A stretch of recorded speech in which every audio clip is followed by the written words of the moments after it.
Khôi đội mũ cho bà đi, cho bà một cái mũ nào, hai bà cháu. Không việc gì, bà cứ đội vào. Đấy, ngồi với cháu dai. Đây, có đeo kính vào này. Không thì kính gì nữa. Nào, đây chụp. Giờ để cho mắt nó thoải mái. Mấy anh chị em ngồi vào chụp.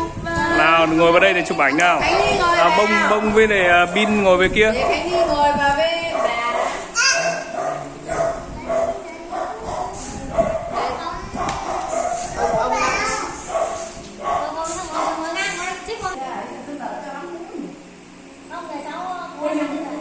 Cháu để từ nhiều năm trước.